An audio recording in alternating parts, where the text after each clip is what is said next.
అందరు రెండు చేతులు ఆకాశం వైపెత్తి హల్లెలూయా. చిన్న మాటను మనం ధ్యానించుకొని మనం ముందుకు వెళ్ళదు. యోహాను రాసిన మొదటి పత్రిక 3వ అధ్యాయము 22వ వచనము. యోహాను రాసిన మొదటి పత్రిక 3వ అధ్యాయము 22వ వచనము. అలానే చదువు. మరియు మనము ఆయన ఆజ్ఞలను గైకొనుచు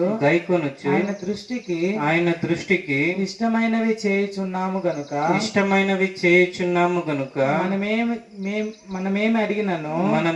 అడిగినను అది ఆయన వలన మనకు దొరుకును. ఆమేన్. హల్లెలూయా, హల్లెలూయా. దేవుని వాక్యం మనకు సెలవిస్తున్న మాట ఏమిటి అంటే, మనము ఆయన ఆజ్ఞలను గైకొనుచు ఆయన దృష్టికి ఇష్టమైనవి చేయుచున్నాము గనుక దేవుడు ఏం చేస్తాడంట, మనం ఏది అడిగినను అది ఆయన మనకు దయచేస్తాడు. మనం ఏది అడిగినను దేవుడు మనకు దయచేస్తాడు, అది మనకు దొరుకును అని చెప్పి వాక్యం చెప్తుంది. మనకు కావాల్సింది మన ప్రార్థనలు దేవుడు అంగీకరించి మనం అడిగినవి దేవుడు మనకు దయచేయాలి అని చెప్పి మనం గమనించినట్లయితే, మనం ఆ రీతిలో కావాలి అనుకున్నది దేవుడు మనకు దయచేయాలి, లేకపోతే మనకు దొరకాలి అంటే మనం ఏం చేయాలని చెప్పి వాక్యం చెప్తుంది అంటే, మనము ఆయన ఆజ్ఞలను గైకొనాలి. ఆయన ఆజ్ఞలను గైకొని రెండవదిగా ఏం చేయాలి, ఆయనకి ఇష్టమైనట్టు మనము చేయాలి అని చెప్పి వాక్యం చెప్తుంది. ఆయన ఆజ్ఞలు గైకొనొచ్చు ఆయన దృష్టికి ఇష్టమైనవి చేయుచున్నాము గనుక, ఆయన దేవుని యొక్క మాటలను దేవుని యొక్క ఆజ్ఞలను మొదటగా గైకొని అది గైకొనొచ్చు ఆయన దృష్టికి మనము ఏం చేయాలంట, దేవునికి ఇష్టమైనవి చేయాలి. అలా చేయుచున్నాము కనుక దేవుడు మనం ఏమి అడిగినను దేవుడు దయచేస్తారని చెప్పినారు. ఒక 3 విషయాలు దేవునికి ఇష్టమైనవి ఏవో మనం చూసుకొని మనం ముందుకు కొనసాగుదాం. మొదటిగా మనం చూసినట్లయితే కీర్తనల గ్రంథము 51వ కీర్తన 17వ వచనము. కీర్తనల గ్రంథము 51వ కీర్తన 17వ వచనం. విరిగిన మనసే దేవునికి ఇష్టమైన బలులు దేవా విరిగి నలిగిన హృదయమును నీవు అలక్ష్యము చేయవు. దేవునికి ఇష్టమైనవి ఏవి అని 3 చూద్దాము అని చెప్పి చూసుకున్నాము. మొదటిది విరిగిన మనసే దేవునికి ఇష్టమైన బలులు అని చెప్పి వాక్యం దావీదు గారు చెప్తున్నారు. విరిగి నలిగిన హృదయమును దేవుడు అలక్ష్యము చేయుడు అని చెప్పి చెప్తున్నారు. మనము దేవుని యొద్దకు విరిగిన హృదయముతో దేవుని సన్నిధానంకు మనం వచ్చి ఆయనకు మొరపెట్టినప్పుడు, లేకపోతే దేవునికి ప్రార్థన చేయనప్పుడు, ఆయన సన్నిధానంలో మనం వచ్చిన ఆ యొక్క విరిగి నలిగిన మనస్సుతో మనం వచ్చి దేవునికి ప్రార్థన చేయటం కానీ, దేవుని స్తుతించటం కానీ, ఆయన్ని ఆరాధించటం కానీ, అది దేవునికి ఎలా ఉంటుంది అని దేవుని వాక్యం చెప్తుంది అంటే, దేవునికి ఇష్టమైన బలులు అంట. ఎలాంటిదంట, దేవునికి ఇష్టమైన బలులు. దేవునికి ఇష్టమైన కార్యాలు ఒక 3 చూద్దామని మనం గమనించాము. మొదటిది ఏంది అంటే, విరిగి నలిగిన హృదయమును, విరిగి నలిగిన ఆ యొక్క ప్రార్థన, విరిగిన మనస్సే దేవునికి ఇష్టమైన బలులు. దేవునికి ఇష్టమైనది మొదటిగా ఏం చూసామంటే, విరిగిన మనస్సు దేవునికి ఇష్టమైనది అని చెప్పి చూసాము. అటువంటి విరిగిన మనస్సుతో దేవుని సన్నిధానానికి వచ్చి మనం ప్రార్థించటం కానీ, ఆరాధించటం కానీ, స్తుతించటం కానీ దేవునికి ఇష్టమైనదిగా ఉంది అని మనం గమనించవచ్చు. రెండవదిగా మనం చూసినట్లయితే సామెతల గ్రంథము 21వ అధ్యాయము 3వ వచనం.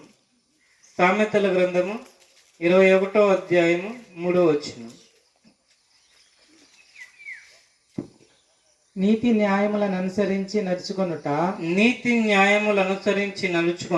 బలులను అర్పించుట కంటే యెహోవాకు ఇష్టము. మొదటిగా మనం చూసి ఉన్నాము. మొదటగా ఏం చూసి ఉన్నాము, విరిగిన మనసే దేవునికి ఇష్టమైన బలులు అని చెప్పి చూసాము. అలా విరిగి నలిగిన హృదయముతో ఆయన సన్నిధానంకి వచ్చి ప్రార్థన చేయటం ఆయనకి ఇష్టం అని చెప్పి చూసాము. రెండవదిగా మనం చూస్తున్నప్పుడు నీతి న్యాయములు అనుసరించి నడుచుకునుట దేవునికి బలులను అర్పించట కంటే దేవునికి ఎంతో ఇష్టం అని చెప్పి రాయబడింది. దేవుని సన్నిధానానికి వచ్చి ప్రార్థన చేస్తాము. విరిగి నలిగిన మనసుతో దేవుని మందిరానికి వచ్చి ప్రార్థన చేయటం, స్తుతించటం, ఆరాధించటం దేవునికి ఇష్టమే.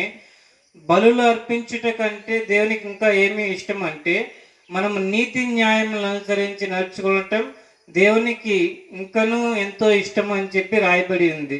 మరి ఒకసారి ఆ మాటను చదువుదాం. నీతి న్యాయములను అనుసరించి నడుచుకొనుట, నీతి న్యాయములను అనుసరించి నడుచుకునుట బలులను అర్పించుట కంటే యెహోవాకు ఇష్టము. యెహోవాకు ఇష్టము. మొదటగా మనం చూసాము, దేవుని మందిరానికి విరిగి నలిగిన హృదయంతో వచ్చి ప్రార్థించటం, ఆరాధించటం, దేవునికి బలులు అర్పించటం అది దేవునికి ఇష్టం అని చెప్పి చూసాము. దానికంటే ఇంకా శ్రేష్టమైనది, దేవుని ఎంతో ఇష్టపడేది ఏమిటి అంటే దేవుణ్ణి ఆరాధించాలి. ఆరాధించటంతో పాటు మనం ఏం చేయాలంటే నీతి న్యాయాలను అనుసరించి మనము నడుచుకునటం అది దేవునికి ఇంకా ఎంతో ఇష్టమైన బలులుగా, దేవునికి ఇంకా ఎంతో ఇష్టమైనదిగా ఉంది అని చెప్పి మనము జ్ఞాపకం ఉంచుకోవాలి. మూడవదిగా మనం చూద్దాము, హెబ్రీయులకు రాసిన పత్రిక 11వ అధ్యాయము 6వ వచనం. హెబ్రీయులకు రాసిన పత్రిక 11వ అధ్యాయము 6వ వచనం. విశ్వాసము లేకుండా దేవునికి ఇష్టడై ఉండుట అసాధ్యము. దేవుని యొద్దకు వచ్చువాడు ఆయన ఉన్నాడనియు తన్ను వెదకు వారికి ఫలము దయచేయువాడనియు నమ్మవలెను కదా. హల్లెలూయా.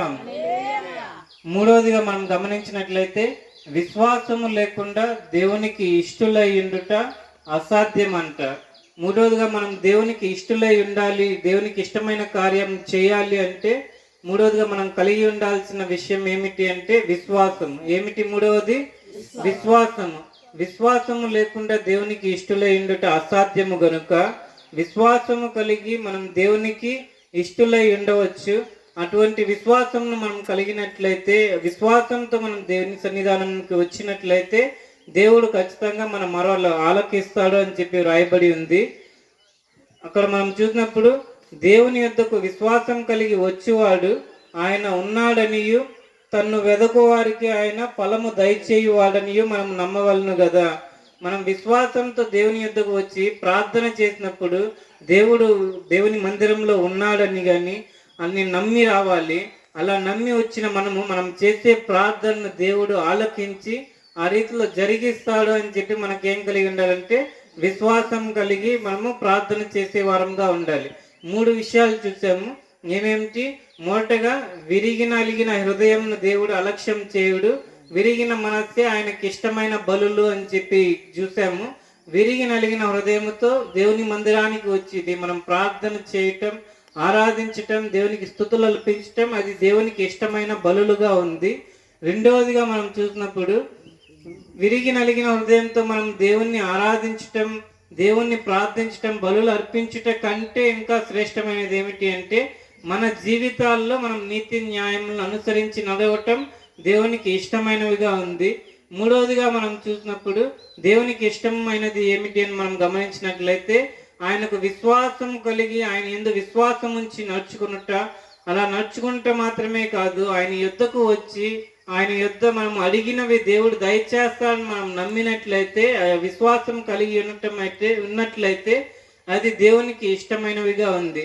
ఈ రీతిలో ఈ యొక్క 3 కార్యాలు దేవునికి ఇష్టమైనవి జరిగిస్తూ ఆయన ఆజ్ఞల ప్రకారం మనం నడుచుకున్నట్లయితే 1 యోహాను పత్రిక 3వ అధ్యాయము 22వ వచనంలో చెప్పిన రీతిలో ఆ వాక్యం మనం చివరిగా చదువుకొని మనం ముగించుకుందాం.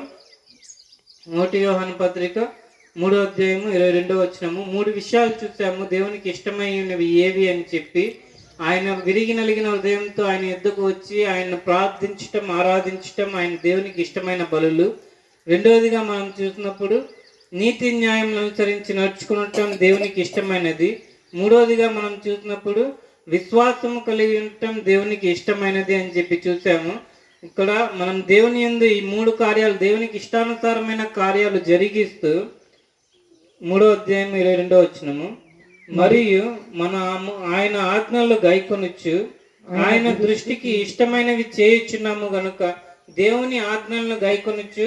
మనం ఈ 3 విషయాలు విరిగి నలిగిన హృదయంతో దేవుణ్ణి స్తుతించి ఆరాధించి బలు అర్పించటమే కానీ, నీతి న్యాయములను అనుసరించి నడుచుకుంటే కానీ, దేవుని యందు విశ్వాసం ఉంచి మనం అడిగినవి దేవుడు దయచేస్తాడని మనం కలిగిన విశ్వాసము దేవునికి ఇష్టమైన కార్యాలు చేయుచున్నాము గనుక మనం ఏది అడిగినను ఆయన వలన మనకు దొరుకును అని చెప్పి వాక్యం సెలవిస్తుంది కనుక ఈ యొక్క దేవునికి ఇష్టమైన కార్యాలు మనం జరిగిస్తూ మనం దేవుని యొక్క ప్రార్థన చేసినప్పుడు మనం దేవుణ్ణి అడిగినప్పుడు ఖచ్చితంగా దేవుడు మనకు దయచేస్తాడని ఈ మాటలను మనం జ్ఞాపకం ఉంచుకొని ఈ మాటలు దేవుడు మన వినికిడిలో ఆశీర్వదించి దీవించును గాక.